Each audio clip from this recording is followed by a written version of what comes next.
बोले कि जब उसने मरीन फोर में फाइट करना स्टार्ट किया था तो सारे पायरेट्स डर से कांपने लग गए थे। इवन दो उन पायरेट्स की तरफ से व्हाइट बियर्ड भी लड़ रहा था वहां पे, लेकिन फिर भी वो गार्प से डर रहे थे। तो क्या गार्प एक योंको से भी ज्यादा पावरफुल है? वेल, तुम्हें इसका आंसर मिलेगा आज की वीडियो में, क्योंकि आज की वीडियो में तुम्हें पता चलेगा कि गार्प एक्चुअली में कितना ज्यादा पावरफुल है। क्योंकि तुम जानते हो कि गार्प वो बंदा है जो इक्वल फुटिंग में फाइट करता था the pirate king gold D Roger के साथ। तो भाई ये वीडियो बहुत ज्यादा इंटरेस्टिंग होने वाली है, क्योंकि आज हम बात करेंगे प्योर फैक्ट्स के ऊपर कि भाई जो ओडा सेंसे है, जो कि क्रिएटर है वन पीस के, उन्होंने क्या बताया है हमें गार्प के बारे में, क्या दिखाया है गार्प के बारे में। हम सिर्फ उसी के ऊपर बात करेंगे, कोई अपनी थ्योरी नहीं लगाएंगे। तो वीडियो बहुत ज्यादा इंटरेस्टिंग होने वाली है। So let's start the video.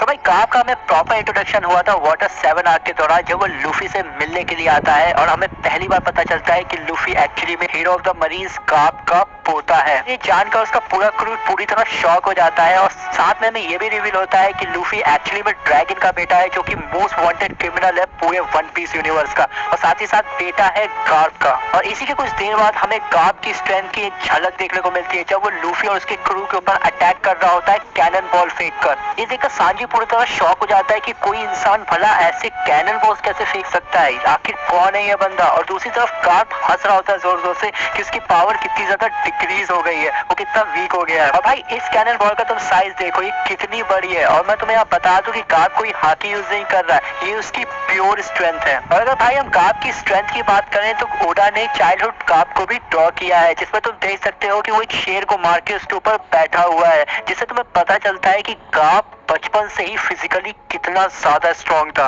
अगर हम बात करें गार्प की हाकी की, तो ये बंदा इक्वल फुटिंग में फाइट करता था the legendary king of the pirate gold D Roger के साथ। तो तुम इससे अंदाजा लगा सकते हो कि ये बंदा हाकी के मामले में भी किस लेवल पे रहा होगा। तो क्वेश्चन ये है कि क्या फिर गार्प योंको ही जितना पावरफुल है? तो इसका आंसर है नहीं, वो एक योंको से भी कई ज्यादा पावरफुल है। और इसका प्रूफ हमें मिला था खुद रॉजर के मुंह से, जब गार्प रॉजर से जेल में मिलने आता है और रॉजर से बोलता है that we try to kill each other dozens of time। मतलब ये दोनों के बीच डेथ मैच हो चुके हैं कई बार, लेकिन रॉजर कभी भी गार्प को नहीं मार पाया, ना ही गार्प रॉजर को पकड़ पाया, क्योंकि इनकी स्ट्रेंथ इवनली मैच हो जाया करती थी और ये लोग इक्वली फुटिंग पे फाइट किया करते थे। और तुम जानते हो एक्सेप्ट व्हाइट बियर्ड कोई भी योंको या फिर पायरेट आज तक रॉजर के लेवल पे नहीं आ पाया, वो इतना ज्यादा स्ट्रॉन्ग था। वहीं दूसरी तरफ गार्प उसे इक्वल फुटिंग पे टक्कर दिया करता था और उससे इवनली मैच किया करता था। मतलब रॉजर, गार्प और व्हाइट बियर्ड एक ही लेवल पे थे स्ट्रेंथ के मामले पे अपने प्राइम टाइम पर। वहीं दूसरी तरफ गार्प फाइट कर चुका है the strongest pirate in the history of One Piece, Rocks D Xebec और उसके क्रू से। हाँ भाई, रॉजर के साथ मिल के लड़ा था वो, लेकिन उसने हराया था रॉक्स को। और तुम उसकी स्ट्रेंथ का अंदाजा इस बात से ला सकते हो, जब उसने गॉड वैली में एंट्री ली थी तो लोग कह रहे थे vice admiral Garp is here, now we are saved. मतलब उन्हें पता था कि गार्प कितना ज्यादा स्ट्रॉन्ग है कि अब वो यहाँ आ गया है तो रॉक्स और रॉजर कुछ नहीं बिगाड़ सकते उनका। और रॉक्स को हराने के बाद ही उसे टाइटल भी मिला था the legendary hero of the marines का। लेकिन गार्प से ज़ेबैक या रॉजर से ही नहीं लड़ा था, क्योंकि जैसा हमने देखा था ड्रेसरोसा में, जब चिंजाओ बताता है कि कैसे हर पायरेट गार्प को एक डीमन कह के बुलाता था और हर पायरेट उससे डरता था। यहाँ तक कि चिंजाओ भी अपने प्राइम टाइम पे कितना ज्यादा घमंड करता था अपने पॉइंटेड हेड पे, जिससे गार्प ने सिर्फ एक मुक्के में ही पिचका दिया था, जो कि बहुत ज्यादा स्ट्रॉन्ग था। मतलब जो चिंजाओ का हेड था वो बहुत ज्यादा स्ट्रॉन्ग था, लेकिन फिर भी गार्प ने उसे एक मुक्के में पिचका दिया था, क्योंकि वो मेंशन भी करता है कि वो काफी टाइम से ट्रेनिंग कर रहा था 8 माउंटेन्स को पंचिंग बैग की तरह यूज करके। मतलब ये पहाड़ तोड़ा करता था अपने मुक्कों से। भाई तुम अंदाजा लगा सकते हो ये गार्प कितना ज्यादा क्रेजी स्ट्रॉन्ग था, बंदा पहाड़ तोड़ता है मुक्कों से। लेकिन ये बात हो रही है प्राइम गार्प की, जो कि एक योंको से भी कई ज्यादा पावरफुल था। लेकिन क्या अभी का गार्प भी उतना ही ज्यादा पावरफुल है? तो इसका आंसर है नहीं, वो एक योंको जितना पावरफुल तो नहीं है, लेकिन वो एक योंको को टक्कर देने की ताकत अभी भी रखता है। तो इसका मतलब ये है कि अगर कोई योंको गार्प से 1-on-1 फाइट करता है तो ये बहुत ही खतरनाक फाइट होगी, क्योंकि तुमने देखा ये रिसेंट चैप्टर में कि कैसे गार्प अभी भी एक मुक्के से कैसे आइलैंड को डिस्ट्रॉय करने की ताकत रखता है, और वो किस तरह से चीजों को डिस्ट्रॉय कर सकता है सिर्फ अपने बेयर हैंड से, सिर्फ अपनी प्योर स्ट्रेंथ से। तो अगर वो किसी योंको से लड़ता है तो इसमें बहुत ज्यादा तबाही होगी, बहुत ज्यादा डिस्ट्रक्शन होगा और लास्ट में गार्ड हार जाएगा। लेकिन जो योंको है उसकी भी बहुत बुरी हालत हो जाएगी और वो भी अधमरा हो जाएगा।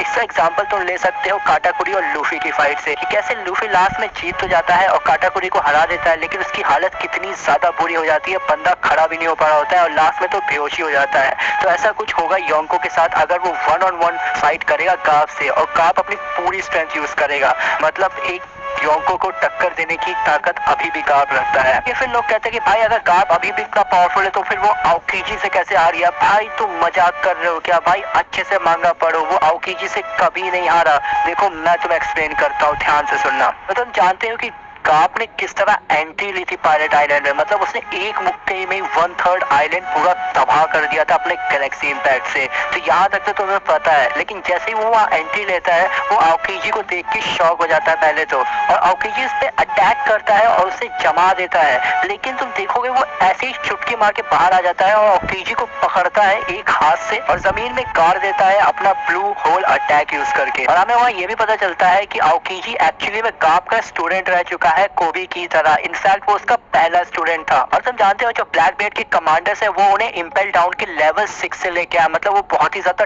डेंजरस और पावरफुल क्रिमिनल्स है। लेकिन फिर भी जरा तुम इस सैन जुआन वुल्फ जो कि ये जायंट जैसा बंदा है इसको देखो। मतलब गार्प एक चूहे की साइज का है इसके सामने, लेकिन गार्प ने इसे एक मुक्के में पानी में उड़ाकर फेंक दिया था। क्योंकि तुम देख सकते हो यहाँ पे लिखा हुआ है ही सेंट सैन जुआन वुल्फ फ्लाइंग। मतलब और तुम इसके सिर पे ये चोट भी देख सकते हो। मतलब गार्प ने इसे यहाँ सिर पे मुक्का मारा था और ये उड़कर पानी में गिरा। मतलब जिससे तुम अंदाजा ला सकते हो कि गार्प अभी भी फिजिकली कितना ज्यादा स्ट्रॉन्ग है।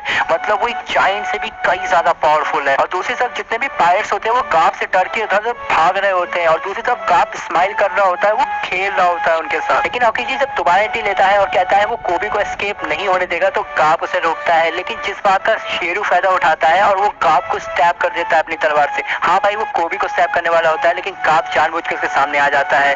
लेकिन फिर वो शेरू को एक ही मुक्के में वहाँ सुला भी देता है और खूना खून कर देता है। हाँ भाई उसका खून हमें थोड़ा अच्छे से दिखाया नहीं गया मांगा में। तभी सबको लगता है कि गार्प अब वीक हो चुका है क्योंकि शेरू ने उस पर अटैक किया था और वो गार्प पे अटैक करने का सोचते हैं कि तभी आउकीजी ने वार्न करता है कि तुम स्मॉल साइज अभी भी गार्प की औकात से बहुत बाहर हो, पीछे हटो। और फिर हमें क्लैश देखने को मिलता है आउकीजी और गार्प के बीच, जिसका इम्पैक्ट इतना ज्यादा होता है कि आसपास की चीजें डिस्ट्रॉय होने लगती हैं। दोनों ही बहुत दूर दूर जाके गिरते हैं और इसके बाद एक गार्प जमीन पर पड़ा हुआ होता है कि जो पीजरू होता है जो कि पूरे आइलैंड को कंट्रोल कर रहा होता है वो उनकी शिप को डिस्ट्रॉय करने की कोशिश करता है अपने हाथ से कि ये लोग यहाँ से एस्केप ही ना कर पाए।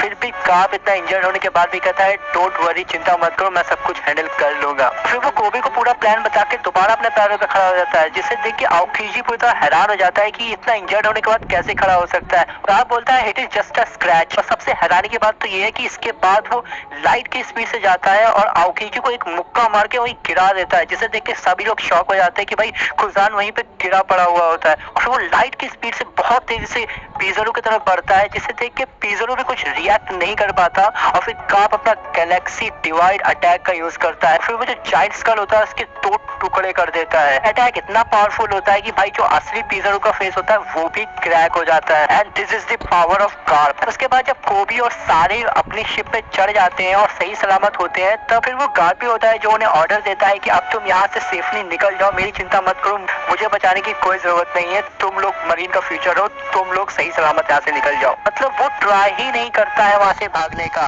और तुम देखोगे कि वो हंस रहा होता है और लोग कहते हैं कि भाई वो आउकीजी से हार गया। तुमने देखा ना कि भाई वो आउकीजी पे भारी पड़ रहा होता है और किस तरह वो लोगों के साथ खेल रहा होता है। भाई वो आउकीजी पे भारी नहीं पड़ा, एक्चुअली वो आउकीजी को सीरियस ही नहीं लिया क्योंकि तुम जानते हो कि आउकीजी गार्प का स्टूडेंट है और वो अपने स्टूडेंट पे कभी भी हाथ नहीं उठाएगा और उससे सीरियस अटैक नहीं करेगा। और साथ ही साथ वो आउकीजी को जानता है कि उसका कोई रीजन ही रहा होगा तभी वो ब्लैक बेल्ट को ज्वाइन किया होगा। क्योंकि तुम जानते हो कि अगर आउकीजी चाहता तो पानी को फ्रीज करके कोबी को रोक सकता था एस्केप करने से, लेकिन उसने ऐसा नहीं किया। वो वहीं पे सिर झुका के खड़ा रहा चुपचाप और हमें इसका एक्सप्रेशन देखने को नहीं मिला। वहीं पर दूसरी तरफ काप हंस रहा होता है। क्या तुमने कभी देखा है किसी बंदे को जो हार गया हो और इतनी जोर जोर से हंस रहा हो? आई कार वो बंदा है जो अकाइनो को मारने की दम रखता है और वो आउटेजी से हार जाएगा। ये तो वही बात हो गई कि लूफी जोरो से हार जाएगा। मतलब जोरो बहुत स्ट्रॉन्ग है लेकिन भाई वो लूफी को कभी नहीं हरा सकता यार। हाँ वो उसे टक्कर जरूर दे सकता है पर हराना बहुत दूर की बात है। तो वही केस यहाँ पे भी है। और बाकी तुम क्या सोचते हो इस बारे में वो कमेंट करके मुझे जरूर बताना। और बाकी याद